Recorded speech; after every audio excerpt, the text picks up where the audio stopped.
Do you remember who I am? Yes. Now when can I get out of here? Do you know what year it is? Yes, I do. What is the difference between a tennis ball and a grapefruit? One of them will hurt more when I shove it up your ass. In my review of Killers, the Asylum's first official production, I thought the movie was perfectly... A story about hunters and the hunted, it followed two groups after a drug deal gone horribly wrong, with one gang stopping at nothing to kill the second, only to become hunted themselves until a single person was left alive.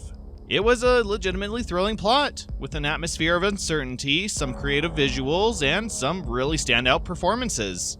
Ruined by the slow pace, terrible lighting, and lack of screen time for our lead. It's not one of the worst movies from the Asylum, but it's not something I'd highly recommend either. It's just kind of... there. Its only qualities of note being the first Asylum movie ever made, and serving as sort of a game changer for the Asylum's founders, showing they're just as willing to make dark thrillers and horror stories as they are lighthearted comedies and frivolous family movies, setting the standard for the Asylum in general. But as an actual movie, I can understand most of the crap that's thrown its way, and it probably deserves the obscurity it currently dwells in. But because somebody demanded it, probably David Michael Latt and his wife and lead actress Kim Little, we got a sequel 5 years later simply titled Killers 2: The Beast. Because we all needed a resolution to the many plot lines left open by the first movie, I guess. Just by looking at the trailer, you can tell this is going to be a much more professionally made movie than the first one. We have some nice sets, expert camera work, some slightly recognizable faces in our cast, and lighting that gives the movie an almost dreamlike look to everything. Heck, you can see what's going on. This movie already has a huge advantage over the first one. And in some ways, yeah, this is a much better movie than the first. And in equally as many ways, it's also a bit worse. Let's plunge into this madhouse and see what I mean. Following the events of the first movie, Heather, once again played by Kim Little, has been left traumatized and mentally unstable and has been committed to a psychiatric hospital for attempted treatment. Weeks go by with Heather fading in and out of consciousness until she finally regains enough lucidity to gain an awareness of her surroundings. Claiming she has no memory of what led to her commitment, she attempts to escape the hospital, each time slipping back into a state of madness and confusion that leads to her recapture. To make matters worse, she overhears that she's been targeted by another gang, who want revenge for the people killed in the warehouse, and they will use any means necessary to murder her. Can Heather convince her doctor of the impending danger and escape with her life? Will her sanity come with, or did that pack its bags and hop on the bus a long time ago? So when I first popped this in, I thought it was pretty good.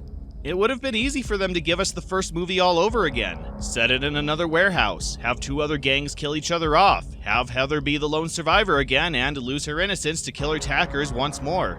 If mainstream movies have made a killing doing the same thing over and over again, I'm sure these producers could have made a small profit with their repeat. But for the most part, this movie does its own thing, while still following from the first movie. You know, like a sequel is supposed to do. The danger here is different and much higher than the first movie. You could argue that originally she would have gotten away from her attackers if she kept out of sight until daylight, or until they got bored, thought they got everyone, and left. This time, Heather is stuck in a mental ward, surrounded by equally as or even more demented patients, sadistic orderlies in security, and doctors who see her more as a test subject than a person. Plus, she has to deal with an unknown outside force that wants her dead, and her own PTSD and fading sanity. This is a situation she has no hope of waiting out, with no easy escape route or chance to avoid those out to get her. Anyone could be an enemy, intentionally or inadvertently, with very few allies and no help from anyone on the outside. Heather is on her own, and whatever choices she makes could give her a little bit more time or instantly run the clock out. So the suspense and uneasiness from the first movie is also present here. But while it mostly stemmed from a visible and near unstoppable threat in the first movie, here the tension is from the unknown. Anyone Heather sees could want her dead, and with her decreasing physical and mental stability, it's not guaranteed she'll be able to defend herself. The next person she comes across may be the last person she ever sees. Speaking of Heather, she's actually in this movie.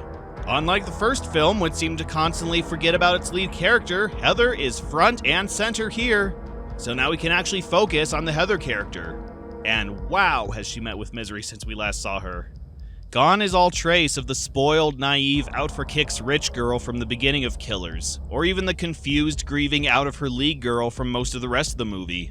Any innocence or control is completely gone from the onset. Even when she's trying to be normal, when she's interacting with others, trying to have a conversation, you can tell she's ready to snap at any moment. She doesn't want anything to do with anything around her. She wants love, she wants compassion, she wants her life and dead boyfriend back, and she never gets any of that. And even if she did, would she recognize it? That's how she comes across throughout this movie, gradually becoming worse as more and more crap is tossed at her. She's threatened, medicated, electrocuted, thrown in solitary, and comes close to death multiple times, each experience taking more and more of her away. Yeah, you thought she didn't have anything left by the end of the first movie? She probably didn't either, but when you think you have nothing to give, life begs to differ. This Heather is not the same Heather from the first movie, and as the movie goes on, she seems to lose the last of her identity. Actually, on that note, I really like Heather's deterioration. Not the fact that she is deteriorating, I'm not a sicko, but how it's interpreted here. We already had a similar arc in the first Killers movie, but while that was a standard A to B, starts out as normal, ends up as crazy type of progression, here, you never really know where Heather's mind is. Sometimes she'll appear perfectly normal, scared and confused about where she is and just wanting to be spared the bullshit and be let go. Sometimes she'll have embraced the madness, becomes a vegetable that gives a creepy Joker laugh for a second before giving up again. Sometimes she'll be friendly, someone you want to talk with and feel empathy for, and who would likely feel for you right back. And sometimes she'll enter full beast mode. This is the most predictable mode to notice, since it's triggered when she's in critical danger, or in a situation she interprets as critical danger, and you can tell it's activated by her pupils dilating. But when it happens, even then, you don't know what's going to happen. It may make her strong enough to break her restraints and fight against those holding her down. It may give her just enough strength to overpower her opponent and force them into submission. Or it may even give her the strength and will to literally tear her opponents to shreds. Off screen, I guess they didn't have the budget for a Beast of Bray Road style mutilation, but yeah, you don't mess with this lady. But even in beast mode, relying almost completely on basic survival animalistic instincts, she still has empathy. When she sees her friend undergoing shock treatment by an abusive doctor, she finds the fuse box and shuts down the power to save her. I guess you could argue that Heather's state of mind is a matter of contrivance, that she acts in a certain way solely because the plot demands it, and I wouldn't completely disagree. But in this case, it still fits her character and the situation. Severe mental problems usually require a trigger, something internal or external, to cause a reaction often dangerous to the person and those around them. And considering all the crap Heather went through in the first movie and this movie, I wouldn't be surprised if her personality changes depending on what vowel sound she hears.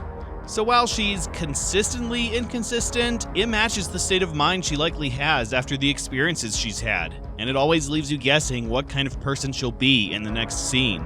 But no matter what state of mind she's in, she always has to deal with hallucinations, brought on by force-fed pharmaceuticals and her own damaged psyche. Most of the movie, they're comprised of flashbacks to her initial trauma, which are obviously clips from the first movie with brightly colored filters so you can actually see what's going on. But sometimes, she meets her beast self face to face, a red version of her face that pops up in reflective surfaces to warn her that people are coming to kill her. Like a Jekyll and Hyde or Nikki Sanders reflection of a disassociated personality. But the best part of the movie is when Heather is straight up tripping. She overestimates how much her body can handle after a lengthy detox, ODs, and enters hell. Her hands pass through the walls, disembodied voices follow her everywhere, her beast self and giant eyes stare at her from the walls, and reality warps around her, growing and shrinking her while time speeds up and slows down. It's an incredible depiction of a fractured mind doped up past its limit, and was probably easy enough to pull off with standard camera tricks and a small amount of digital editing. Take note, all aspiring horror producers, this is how you make a regular environment unnerving with little to no budget. Not with shaky cam, bright flashes, or wide-angle lens. I'm looking at you, The Surge. On that note, I love how this movie is shot. It's clearly low to no budget and takes place almost solely in one location, which most of the movies we've seen so far have done, but what makes this movie stand out is how atmospheric it is. Most of the other movies featured here have just thrown a pale green or deep blue filter over 90% of the footage and called it a day, not realizing, or more likely not caring, that one or two colors trying to support the movie's haunting tone can very quickly overstay its welcome, and can even lead to audience fatigue. I'm tired of looking at all this green. You're using it for every scene, so it means nothing.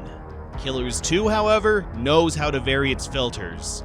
The color tone changes with the movie's tone, and each tone is linked with a certain mood. When it wants to appear normal and relatable, there's no filter. When it wants its surroundings to appear mundane and slightly uneasy, it'll use a faint shade of green on top of fluorescent lighting. When it wants to feel haunting, it'll cast the area in a pale blue. When it's at the darkest points of Heather's stay, they'll cast a deep blue shadow over everything. And when Heather is confused and at the brink of madness, it'll switch to extreme lighting, making the white walls even more unnervingly white. The crew knew they had to switch things up to keep the audience's attention, making the movie haunting when it needs to be, uneasy when the main character feels uneasy, and normal when it wants to calm down for a second. You know, instead of leaving the movie all blue. Dubba-dee-dubba-die. The editing and camera also add to the movie's tone. We get a few different scene transitions in this movie that would normally annoy me, but they make them work to the film's advantage. At times, scenes fade to black, which I think is the most easily abused transition in cinema and almost never excusable unless signaling a commercial break, but here, they signify long periods of time passing, usually with Heather passed out, so they match Heather's dilemma. At some points, they use bright flashes to transition, which anyone who's seen my review of The Surge will know how much I love those. But here, they're used sparingly, 3 or 4 times at most, and to emphasize already stressful and intense scenes. So it's effective, and nowhere near as painful as using them for nearly every scene change. And the camera. Oh, this is some of the best camera work I've seen in a while. I am so sick of the shaky handhelds, claustrophobic close-ups, and whiplash-inducing quick pans we've been barraged with all the movies we've seen, that it's so nice to see some shots with structure. Again, the camera adds to the mood of the film. When it needs to be personal and uncomfortable, it'll stay close to the actors' faces. When there's a threat or something we need to be aware of, it'll remain at a slight distance, as we pray the people in the shot never look to their side and see Heather.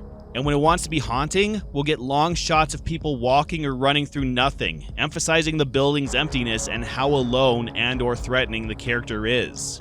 And it's all shot with the camera on a stand or crane. There's no shakiness, no blurry messes, and weird angles are kept to when there needs to be a weird angle, like people standing over a near comatose Heather. It's so well filmed, and shows that David Michael Latt's greatest strength is in framing a shot.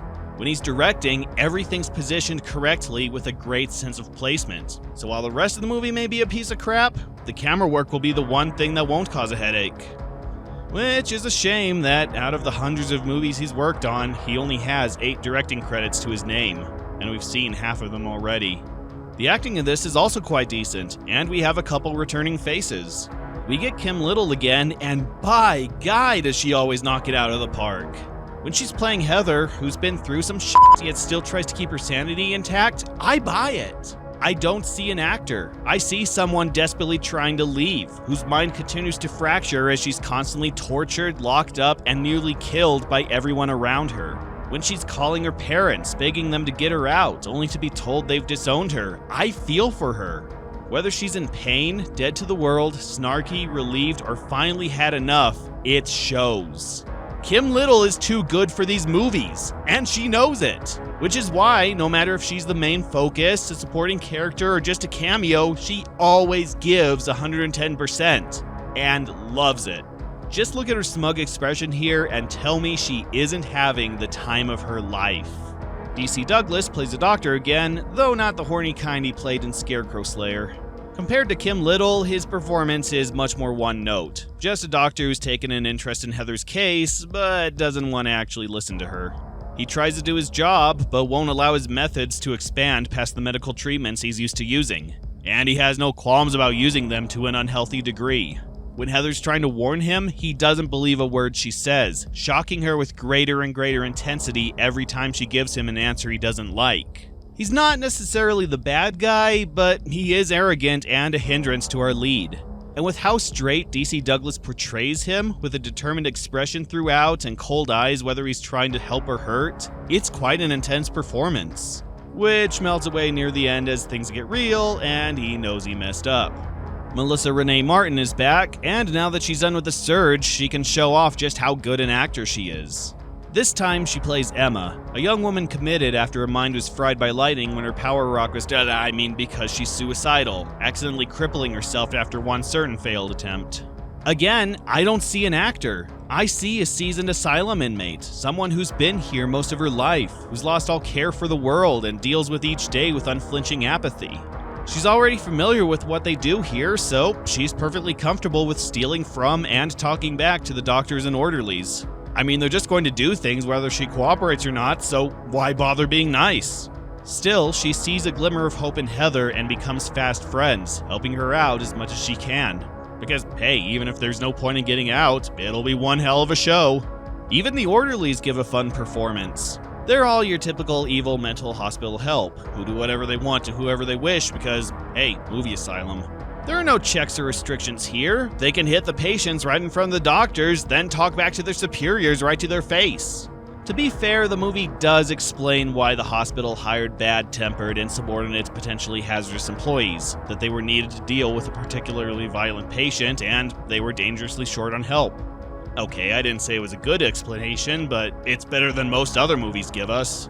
Normally, I hate these characters, people who get away with abusing people and never have to answer to their actions. I think we can all agree the mental hospital scenes were the worst parts of the first 3 Terminator movies. But they're so unrepentantly evil, so ridiculously one-note, and so over the top with their performances that they're kind of fun to watch. They know they're playing every bad nurse from every bad hospital horror movie, and they roll with it. I'm ready for surgery. This is only going to hurt you until you die. Subject is a Caucasian female, approximately 25 years old. Apparent cause of death? To be determined. Besides, Heather eventually murders them, so it's all good in the end. We get a couple more faces that have popped up before, and names you may recognize. Matthew Skolin, also from The Surge, is here as Scott, the pharmaceutical drug dealer, who ODs Heather, then gets his ass handed to him. And it figures his last asylum appearance would be in an asylum. Ronald Razak, also from The Surge, has a quick appearance as a doctor, and still has one more asylum movie to his name. Stephen Glynn, who plays Jim, the worst of the orderlies, we've seen before in Scarecrow Slayer and Death Valley, and he has a handful of roles we haven't seen yet. Michael Flowers Jr. has also appeared in Scarecrow Slayer and Alien Abduction, as well as that interactive Xbox Connect movie from 2012, but he might be most well known for producing the stunt documentary Heaven Sent. Maybe. I've never even heard of it till now. Richard Azurdia has had a long career appearing in stuff, as has Gregory Lee Kenyon and Nicole Dion, and Kurt Hall has a long resume as a gaffer and camera operator. Belinda Gavin, who played Violent Violet, has appeared in a lot of erotica, as well as an appearance in Scarecrow and some low-budget children's programming. Steven Ramirez, who wrote the first Killers movie, has a cameo as a nurse, somewhere. And Carolyn Palmer, who plays Rose, one of the patients, had a small part in one of the more well-known MST3K movies. But the most surprising name out of the credits is Nick Stellit, who plays the hitman Braces. You may not recognize that name, but he's appeared in or worked on over 90 projects since 1996, including one certain iconic voice that's embedded in the minds of most kids growing up in the late 90s. I'm Dexter, a Pokédex programmed by Professor Oak for Pokemon trainer Ash Ketchum of the town of Pallet. If lost or stolen, I cannot be replaced. Quick and dirty. You find her, and you put a slug in her head. Got it? So from how I've described it so far, this probably sounds like a pretty good movie. A well-produced psychological horror film that's well-acted with expert camera and effects work. And it would be, if it wasn't Killers 2. I've brought up how previous movies were hurt by not being tied to a popular series, but here, it's the exact opposite. This movie is hurt by the fact that it is tied to another movie. And I don't just mean because it's a sequel to a movie nobody's going to see. The plot is that Heather's in a mental institution, haunted by flashbacks to her time in the warehouse and constantly hearing voices that tell her killers are coming for her. Now that's an interesting plot, having a very traumatized person paranoid that people are after her, but having no proof that she's in danger. Is she in danger? Do these people exist? What does she have to look out for to know that there are people coming to get her? And with her state of mind, how reliable a narrator can she be? There's a lot of potential with that setup that's been put to great effect in other movies, where we don't know if there's a threat to our lead and how much is real and how much is in their head. This movie could have easily been just as thrilling, leaving the audience not knowing if Heather is to be trusted or if only the Joker is left of her full deck. But it's Killers 2! We know what happened in the first movie and that there were dangerous and powerful people involved. Dan was repeatedly trying to call his father throughout the first movie, and you could easily assume anyone tied to the deaths of the sons of a powerful drug lord can forget about seeing old age. It's that knowledge that keeps us from getting too invested in whether Heather's telling the truth or not. We know her life is in danger, we know there are people who want to see her dead, and we know what she's capable of. If this was a standalone movie where we didn't know any of these characters and we didn't have context behind Heather's flashbacks or why anyone would want her dead, that would have made this quite a thrilling watch, keeping us guessing if she's right or if she's just a danger to herself and others. But since we know what happened in the first movie and that Heather has a good chance of being in danger, most of the suspense and surprise we could have felt from watching her journey is gone, and we're stuck with the knowledge that she's likely telling the truth. But okay, that's not necessarily a game killer. They could still surprise the audience and reveal that, yeah, Heather is cuckoo for Cocoa Puffs, and her fear was purely delusional. That any conflict she was worried about is solely in her head, and any people she killed were innocents she mistook for hitmen. Heck, that's what the back of the DVD cover seems to suggest happens, that she is crazy, and the only killer in this movie is her. Even then, they could still twist things around and reveal at the very end she was right all along, that there are killers, but she took her vengeance out on the people who could have helped her. If they're willing to go a different direction than the first movie, this setup still holds promise and could still potentially be thrilling, exciting, and suspenseful. And they just give it away that Heather's not crazy and there are people trying to kill her. Yeah, not even 20 minutes in and Heather overhears from the orderlies that a drug lord is offering $10K to kill her. And from there, we have orderlies trying to kill her. They don't even try to gaslight the situations. They don't show Heather kill someone, then later she's told they were just trying to give her 6 o'clock meds. All the plotting and killing could have been presented in one of Heather's drug hazes, or some other way that makes things seem otherworldly and unreal. That way, we could all assume that this is all happening in Heather's head, and what we're seeing isn't necessarily what's happening. But nope, everything actually happens and we're given no reason to think otherwise. Nothing is ever given an alternate explanation, just that the doctors don't believe people are trying to kill Heather, despite us clearly seeing that half the hospital has been hired to kill Heather. And no, the doctors aren't in on it, which would have been another opportunity for a twist that they just didn't take. Heck, they even convince Heather that she's not in danger, that it's all in her head, she's just regressing the primal instinct after the trauma she's endured. And she buys it! I'm sorry, but at this point, she has no reason to not believe she's in danger. And if this was an attempt to gaslight the audience, we're well past that point as well. I don't know what they were trying to do, but it kills all suspense. The only question after it's revealed that everything's real is when will the killers show up and justify the title. The plot, I originally thought, was pretty well structured. There are no scenes that overstay their welcome, everything moves along at a brisk pace, and everything feels relevant. It never feels like a scene needed to be cut, or that we spend too much time in one place, which is a change up from other Asylum movies and even the first Killers movie. But then I realized just how repetitive everything is. Most of the movie is comprised as such. Heather thinks someone's trying to kill her, she escapes, someone tries to kill her, she kills or escapes them, has a breakdown, is locked back up, and is told that nobody's trying to kill her.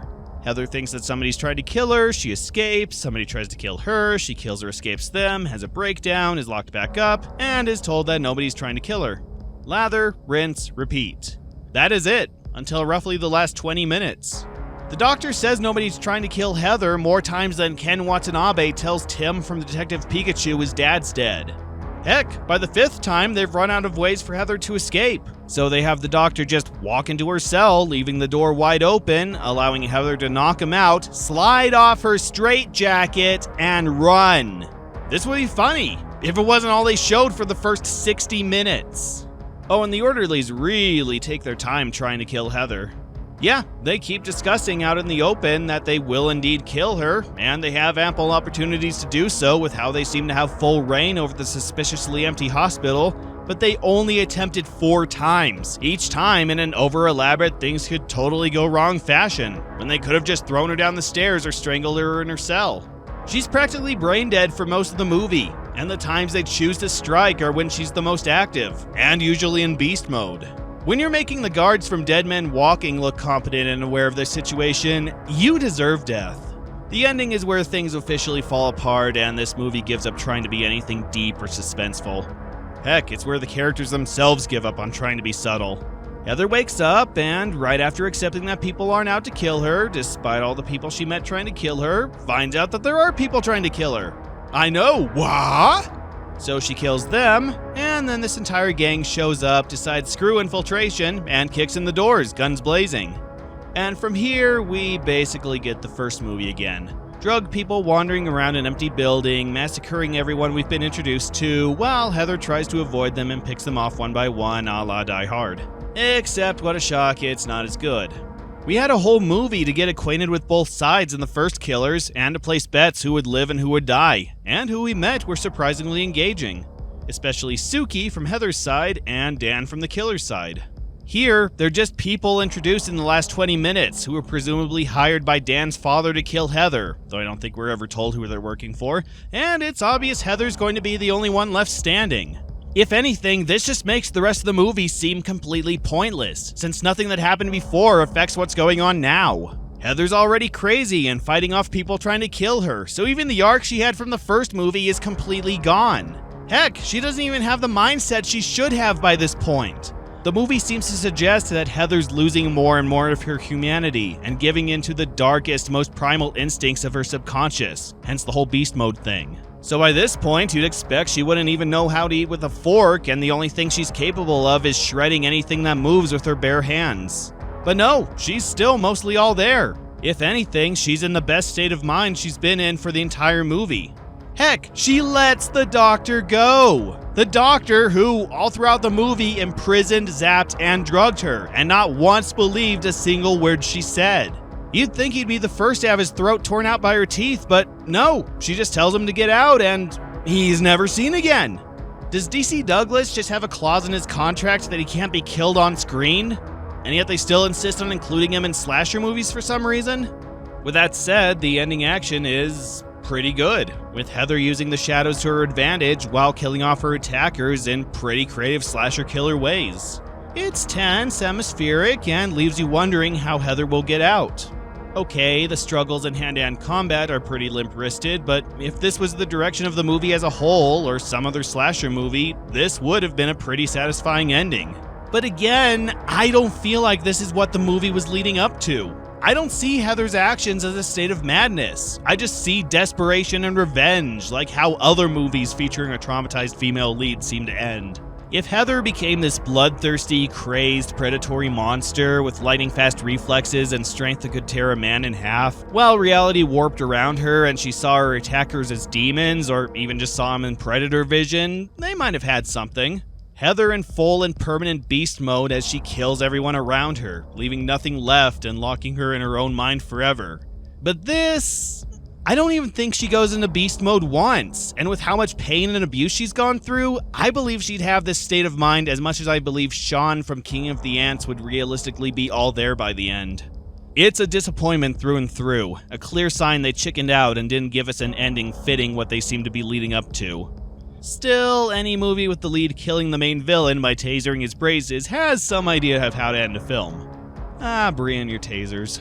And there you have Killers 2, a sequel that didn't need to exist, to a movie nobody has seen. And on the whole, I guess it's on the same level as the first one.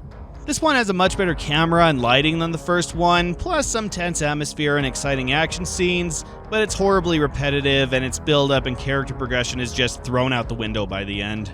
I guess comparing the two, I find myself liking the first one a little bit more. It was slow-paced and impossible to see, but it knew what it wanted to be and accomplished it with some standout characters and clever uses of color. And it had the advantage of being a first movie, one where it wasn't clear who would make it out alive. Killers 2 tries to be a psychological thriller, but ruins the suspense by straight up telling the audience that Heather's not crazy, before just abandoning that concept and turning into a watered down version of the first one. Overall, it just feels like a vanity project, where David Michael Ladd and Kim Little just wanted to show off and maybe earn a couple bucks for their efforts. I can't say they didn't have fun making this, but it would have been nice if what they made stayed consistent. It's far from the worst Asylum movie, and some scenes are really fun to watch, but on the whole, I'd only recommend it if you've somehow stomached the first movie and are still somehow curious how they continue the Heather saga. Otherwise, I think you'd have more fun going full beast mode on the DVD. Oh, but we're not done with David Michael Ladd or Kim Little just yet. The Asylum has produced or distributed a lot of movies by this point, but for its next project, they decided to take a step into new territory. Next time, we'll get an answer to the burning question I'm sure you all have: what happens when the Asylum gets theatrical?